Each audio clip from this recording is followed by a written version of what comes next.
नमस्कार। आज के हमारे आलोच्य कवि हैं गजानन माधव मुक्तिबोध। मुक्तिबोध का जन्म 13 नवंबर 1917 को ग्वालियर रियासत के श्योपुर नामक स्थान पर हुआ था। उनके पूर्वज महाराष्ट्र के थे, लेकिन उनके दादा ग्वालियर रियासत में मुंशी थे और वो यहीं पर श्योपुर में बस गए थे।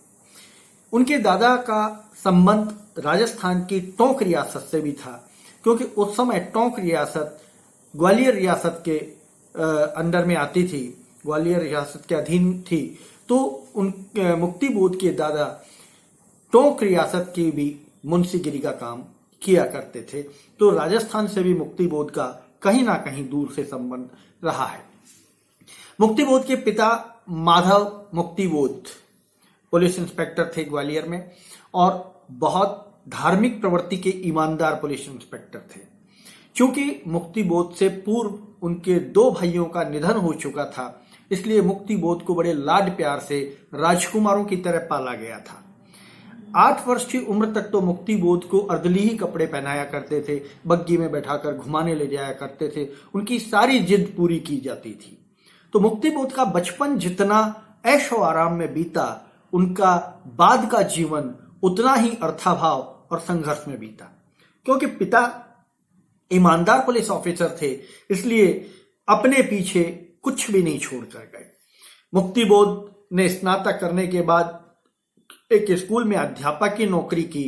उसके बाद उन्होंने जब स्नातकोत्तर किया हिंदी में, उसके बाद वे एक महाविद्यालय में प्रोफेसर बने, व्याख्याता के पद पर गए। किंतु उनका व्यक्तित्व, उनका स्वभाव एक अलग तरीके का था, जो हर जगह सामंजस्य स्थापित नहीं कर सकता था। मुक्तिबोध ने अपनी सहपाठिनी से शांता से ही विवाह किया था, प्रेम विवाह किया था। उस दौर में, उस जमाने में परिवार से विद्रोह करके उन्होंने प्रेम विवाह किया था, इसलिए परिवार जो है, परिवार के बाकी लोग जो हैं, वो भी उनके विरुद्ध आ गए थे। मुक्तिबोध प्रगतिशील और नई कविता के बीच के कवि हैं, यानी इन दोनों के सेतु के रूप में मुक्तिबोध को याद किया जाता है। प्रगतिवाद और नई कविता के बीच का सेतु का काम मुक्तिबोध करते हैं। मुक्तिबोध की प्रथम रचना जो थी वो तार सप्तक में आई थी और वह पहली रचना थी। इसके बाद जितनी भी रचनाएं उनकी छपी, जितने भी ग्रंथ उनके, जितने भी कविता संग्रह उनके, उपन्यास कहानियां छपी, वो सब उनकी मृत्यु के बाद छपी। उनके सामने केवल तार सप्तक की रचना आई थी और एक जो है उनकी अपनी एक साहित्यकार की डायरी, उनकी जो थी वो रचना उनके सामने आई थी। तो उसके अलावा उनकी कोई भी रचना उनके जीवन काल में प्रकाशित नहीं हुई। उनके मरणोपरांत तुरंत 2 महीने बाद ही उनकी रचनाएं प्रकाशित होने लगी। कहते हैं कि मुक्तिबोध जो हैं, उनके साथ कबीर वाली घटना हुई। जीवित अवस्था में मुक्तिबोध को किसी ने नहीं पूछा, लेकिन जब उनकी मृत्यु हो गई तो हर व्यक्ति मुक्तिबोध से अपने संबंधों को गढ़ने लगा।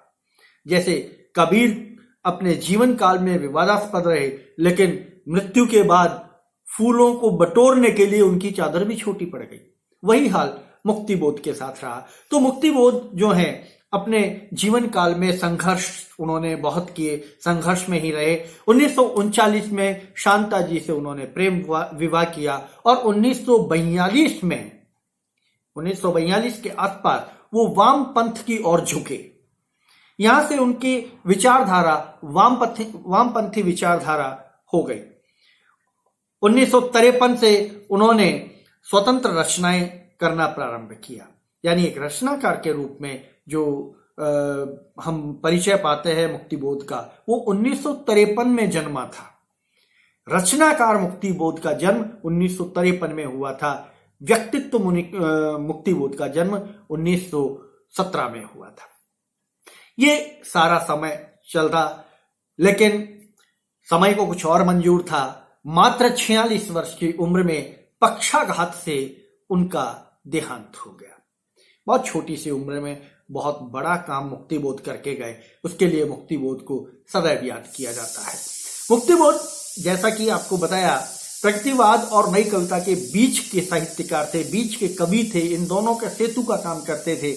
और उसी दौर की उनकी जो रचनाएं हैं उनमें हम देखेंगे कि नई कविता की झटपटाहट भी दिखाई देती है और प्रगतिवाद की प्रगतिशीलता भी दिखाई देती है। ये दोनों चीज मुक्तिबोध में स्पष्ट होती है। मुक्तिबोध की रचनाओं में हम लेते हैं तो कविता संग्रह उनका जो चांद का मुटेड़ा है सबसे ज्यादा प्रसिद्ध कविता है।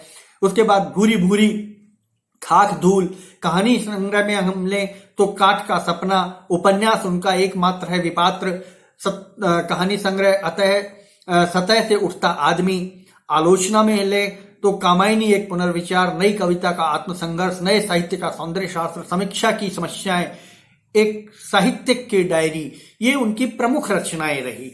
और भी बहुत सारी रचनाएं हैं, तार सप्तक में उनकी बहुत सारी रचनाएं छपी, लेकिन प्रमुख रचनाओं के रूप में मुक्तिबोध को इन्हीं रचनाओं के साथ याद किया जाता है। मुक्तिबोध की भाषा हिंदी थी और हिंदी में भी वे शुद्ध साहित्यिक भाषा का प्रयोग करते थे। उनकी भाषा में संस्कृत शब्दावली भी मिलेगी, तत्सम शब्दावली भी मिलेगी आपको, उर्दू फारसी के शब्द, क्योंकि परंपरा से उनके चले आ रहे थे। उनके दादा परदादा जो थे वो उर्दू फारसी के बहुत बड़े विद्वान थे, उनके पिता भी इस भाषा में निष्णात थे। तो वो भाषा तो सहज ही इनमें थी ही, लेकिन इसके साथ साथ उन्होंने अध्ययन भी किया था। मुक्तिबोध ने लगभग 1942 से 1953 के बीच में बहुत सारे साहित्य का, सारे वाङ्मय पढ़े थे, सारे अंग्रेजी के, उर्दू के, फारसी के, हिंदी के उपन्यास पढ़े थे। उन्होंने जासूसी उपन्यासों का भी बहुत अध्ययन किया था। उसके बाद उन्होंने साहित्य सर्जन प्रारंभ किया था। यानी पूरे वाङ्मय को खंगालने के बाद उन्हें यह पता चला कि आवश्यकता क्या है, साहित्य की आवश्यकता क्या है और क्या समाज को देना चाहिए। तो उस मोती को ढूंढने के लिए उन्होंने साहित्य सागर में गोते लगाए और फिर नायाब मोती अपनी रचनाओं के रूप में उन्होंने हिंदी साहित्य को दिया। 1964 में 11 सितंबर 1964 में पक्षाघात से उनका निधन हो गया दिल्ली में, और बहुत कम अवस्था में, मात्र 46 साल की अवस्था में मुक्तिबोध हिंदी साहित्य संसार को छोड़कर चले गए।